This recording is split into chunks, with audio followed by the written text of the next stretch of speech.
하나님의 말씀은 마태복음 5장입니다. 마태복음 5장 1절부터 16절까지의 말씀입니다. 마태복음 5장 1절부터 16절까지의 말씀입니다.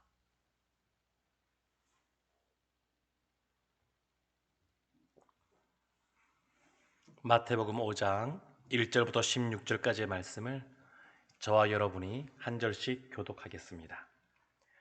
예수께서 무리를 보시고 산에 올라가 앉으시니 제자들이 나아온지라.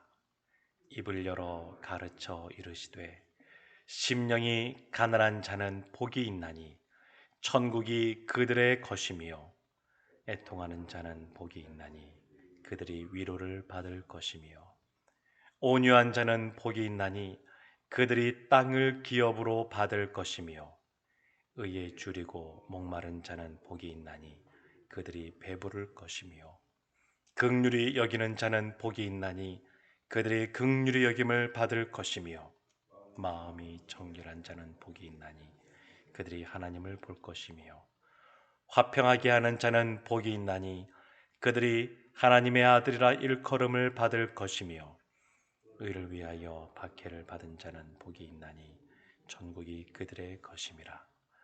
나로 말미암아 너희를 욕하고 박해하고 거짓으로 너희를 거슬러 모든 악한 말을 할 때에는 너희에게 복이 있나니 기뻐하고 즐거워하라.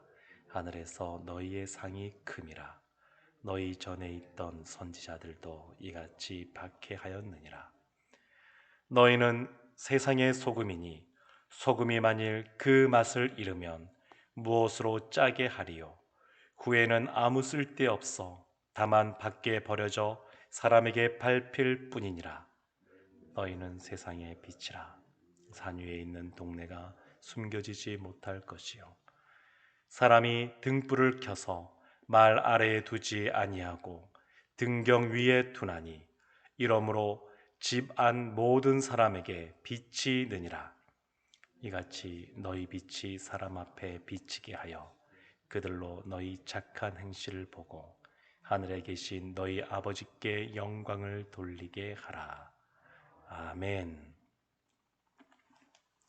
인도의 마하트마 간디라고 하는 영국의 독립을 하기 위해서 비폭력 운동을 벌였던 그러한 간디가 이렇게 비폭력 저항 운동을 벌일 때 근거로 삼았던 말씀이 산상수훈입니다.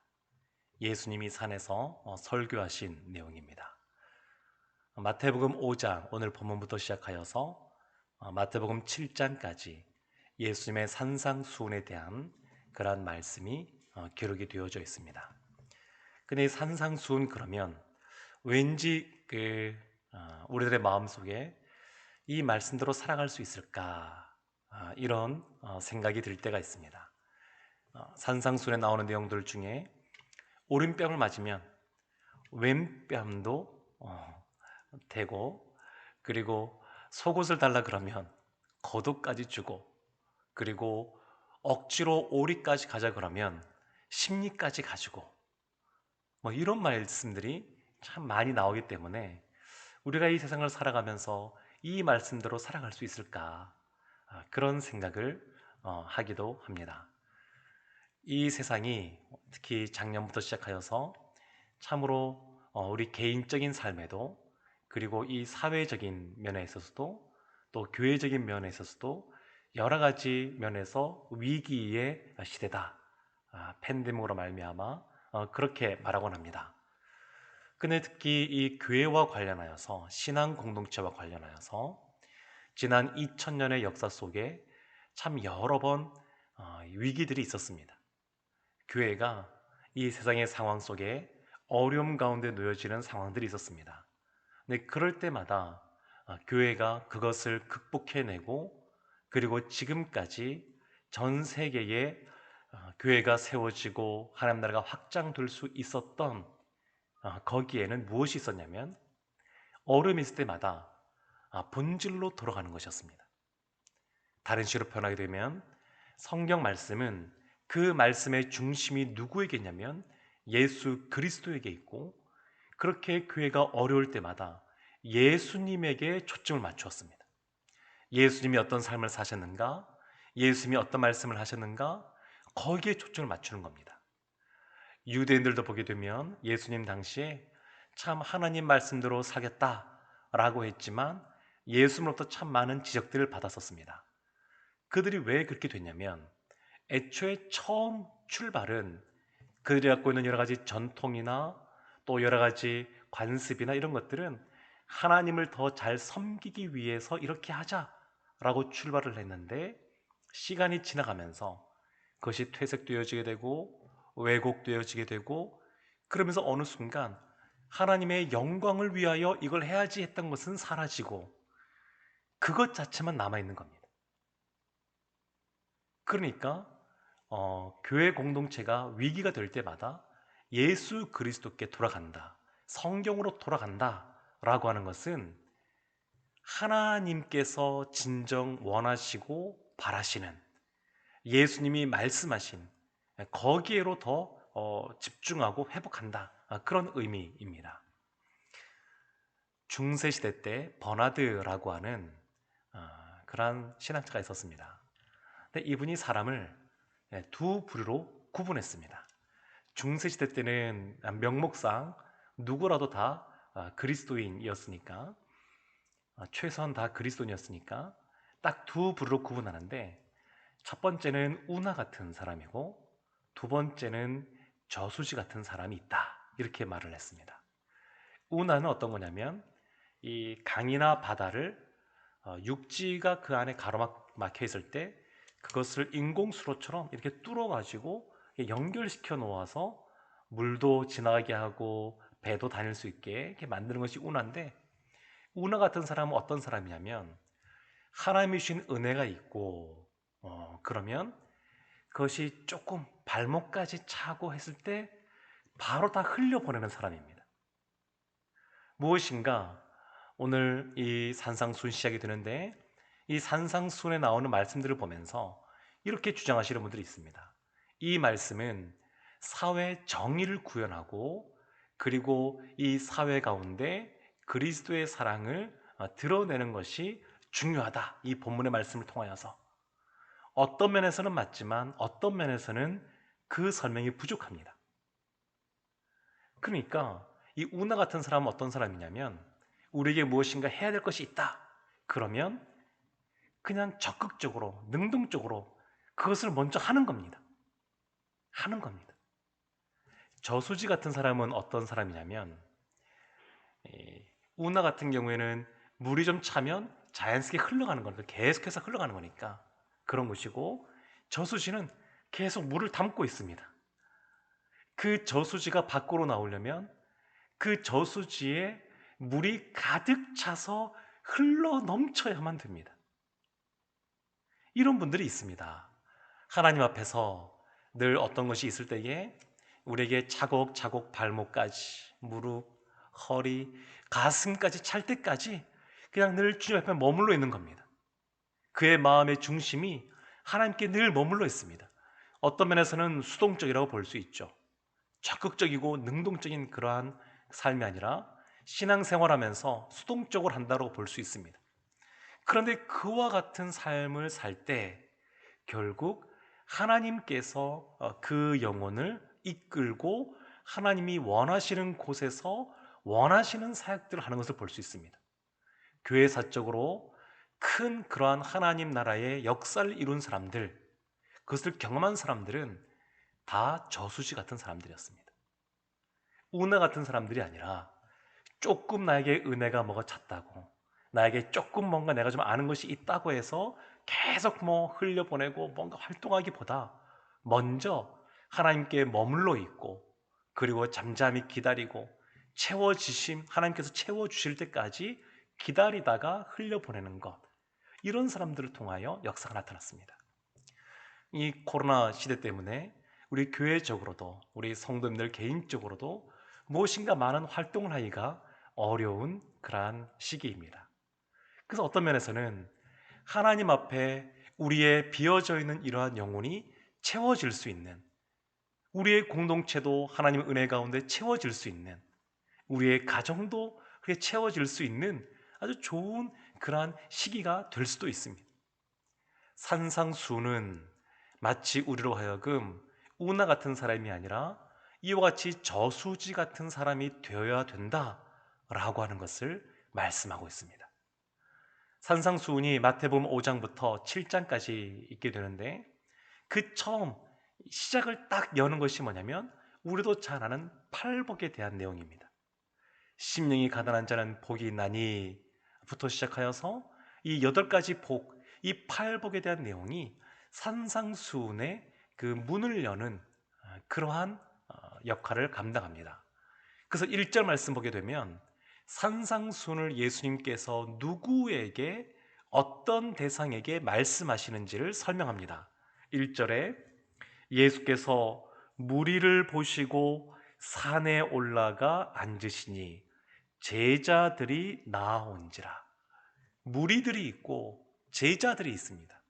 이 무리들은 누구냐면 바로 앞에 마태복음 4장 25절에 보게 되면 갈릴리와 데가볼리와 예루살렘과 유대와 요단강 건너편에서 수많은 무리가 따르니라.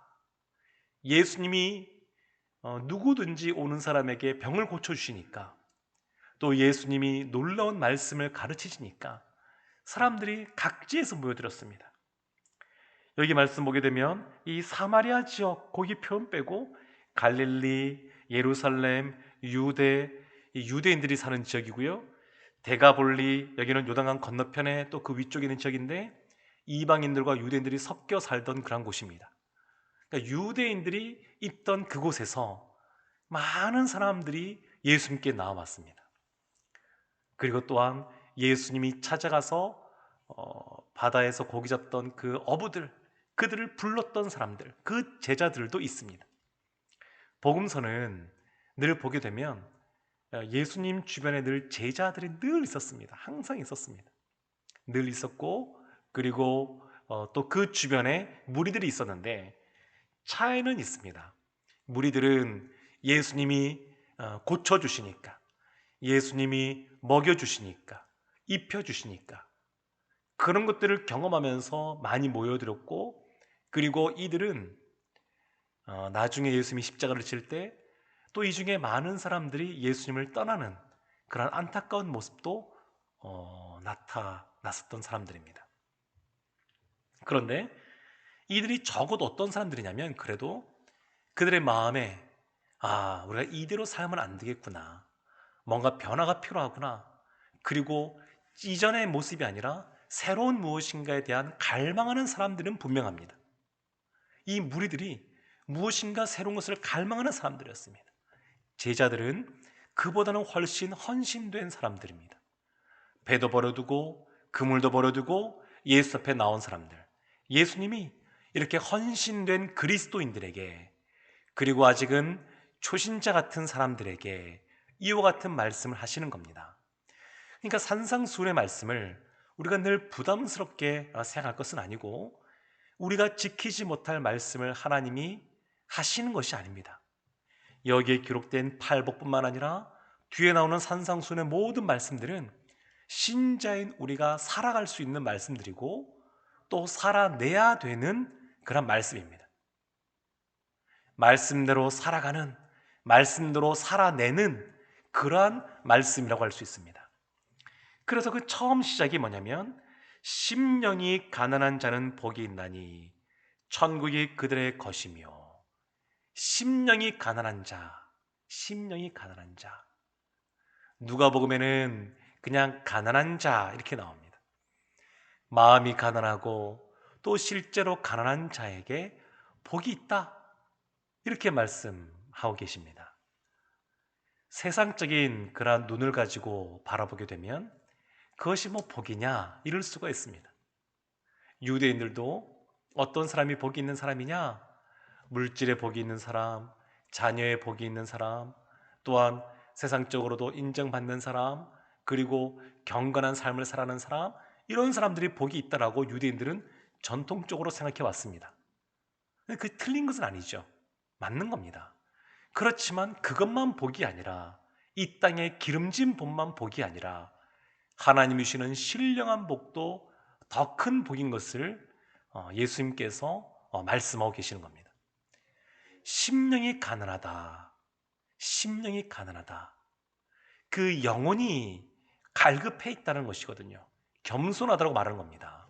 시편을 보게 되면 사슴이 신의 물을 찾아 헤매듯이 내 영혼이 하나님을 향하여 갈급한 그러한 모습으로 있습니다. 이런 고백이 있는데 신의 그 사슴이 시냇가를 찾는다라고 하는 것은 그 팔레스타인 그 지역에서는 물을 못 찾으면 죽는 겁니다.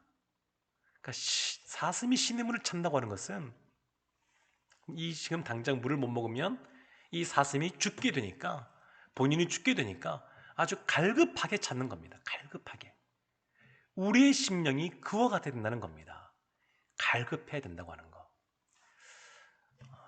이 새벽에 이 자리에 나오셔서 또 하나님께 예배드리고 기도하시는 우리 성도님들, 또 실시간으로 이 시간에 함께 하시는 우리 성도님들, 그리고 또 아침에 일어나서 이 말씀을 또 틀어놓고 하루를 묵상하며 시작하는 성도님들, 심령이 가난한 분들인 줄로 믿습니다.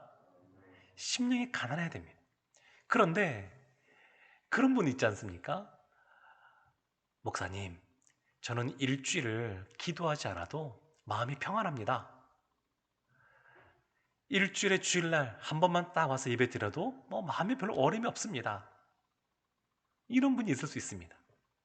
그런데 우리가 연애를 하다 보게 되면 그 사랑하는 남녀가 만나서 뜨겁게 사랑할 때 보게 되면 늘 연락하는데 그래도 계속 보고 싶고, 그래서 문자도 보내고 전화도 하고 늘 만나는 시간이 많은데, 늘 보는데, 그런데 더 자주 만나려고 그러고 그렇게 애타게 찾게 됩니다. 하나님과 우리의 관계도 마찬가지입니다. 어떤 사람이 갈급함을 느끼느냐, 어떤 사람이 영적으로 갈급함을 느끼느냐, 심령이 가난하다는 것을 아느냐, 하나님과 더 깊은 친밀한 관계 속에 거하는 사람일수록 거기에 대해서 더 갈급해야 합니다. 하나님께 기도하며 나가면 하나님이 주시는 은혜를 경험합니다. 그렇지만 늘 하나님 앞에 기도하는 삶을 살아가는 사람은 기도를 그냥 하루만 안 해도 뭔가 너무 이상하고 이게 힘듭니다. 늘 말씀을 보는 사람이 하루 묵상하지 않고 말씀 읽지 않으면 그냥 입에 가시가 돋는 것 같은 그런 마음을 느낍니다. 늘 영적으로 깨어 하나님과 동행하는 삶을 살아가는 사람은 무엇인가 거기서 뭔가 어긋나게 되면 마음이 어렵고 힘들어집니다. 그냥 무덤덤하게 그냥 하나님과 거리를 두고 있는 것 같은 삶을 살아가는 사람은 스스로는 평안하다고 생각하지만 사실은 평안한 것이 아니라 무뎌진 겁니다. 날마다 기도하지 않아도, 날마다 말씀 보고 하나님 앞에 머물지 않아도 그냥 이렇게 너무 바쁘니까, 우리의 일상의 삶이 해야 할 것이 많으니까 영적인 것들을 뒤로 미뤄도 괜찮다 이런 마음이 들고, 또 그렇게 살아도 무덤덤하다 그러면 하나님으로부터 멀어져 가고 있다라고 하는 것을 우리가 인식해야 됩니다. 근데 어떤 사람이 복이 있냐면 심령이 가난한 사람이 복이 있습니다. 갈급한 사람이 복이 있습니다. 이렇게 애타게 하나님께 나오는 사람에게 복이 있습니다. 그 복이 있어서 어떤 복이 주어지냐면 천국이 그들의 것이라고. 팔복의 말씀을 보게 되면 하나하나 이것이 계단을 올라가듯이 단계를 밟아가는 걸 볼 수 있습니다. 심령이 가난해야 어떤 것을 할 수 있냐면 애통한 자가 될 수 있습니다. 애통하는 자. 그래야 하나님의 은혜 가운데 온유한 자로서의 복을 받아 누릴 수가 있습니다. 이런 것을 거쳐서 의에 줄이고 목마른 사람이 되는 것이고, 이러한 것들을 차근차근 지켰을 때, 여러 가지 8가지의 복을 지켰을 때 우리가 할 수 있는 것이 뭐냐면 13절부터 나오는 세상의 소금이요 세상의 빛으로서의 삶을 살 수가 있습니다. 이 순서가 있습니다. 이 세상을 살아갈 때 우리가 세상에 빛이고 소금이니까 당연히 세상에서 같이 살아야지 라고 생각할 수 있습니다만, 그러기 위해서 해야 될 것이 뭐냐면 심령이 가난한 모습부터 있어야 됩니다. 애통하는 모습이 있어야 됩니다. 온유한 모습이 있어야 됩니다.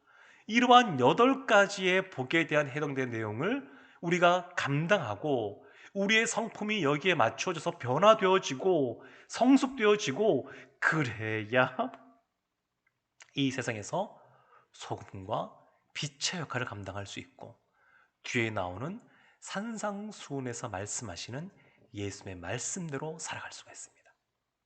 사랑하는 성도 여러분, 하나님은 이 어려운 이 시기에 우리로 하여금 잠잠하게 우리의 영혼이 하나님을 바라보고 주님 앞에 머물기를 원하십니다. 우리의 심령이 하나님이 주시는 은혜가 가득 차서 저수지처럼 가득 차서 하나님의 때에 하나님의 사역을 감당하는 사람이 되기를 원하십니다. 그 출발점이 심령이 가난한 겁니다. 늘 하나님을 향하여 겸손한 모습으로 갈급한 영으로 나아가 하나님이 주시는 진정한 복, 신령한 복, 이 복을 넘치도록 받아 누리시는 우리 성도들 되시기를 주님의 이름으로 축원합니다. 아멘. 기도하겠습니다. 하나님, 우리 안에 있는 인간적인 것, 세상적인 것, 그러한 것들이 우리 안에서 비워지게 하여 주시옵소서. 우리 안에 하나님의 것, 하나님이 원하시는 심령이 가난한 모습, 이러한 것들이 우리의 영혼 속에 채워지게 하여 주시옵소서. 늘 우리가 하나님을 향하여 갈급한 영혼으로 나갈 때 주님께서 말씀하신 이 말씀대로 살아갈 수 있는 능력을 받아 누리게 하여 주옵소서. 그리고 하나님이 주시는 참된 복을, 흘러넘치는 복을 받아 누리는 모든 성도님들 되게 하여 주옵소서. 예수님의 이름으로 기도합니다. 아멘.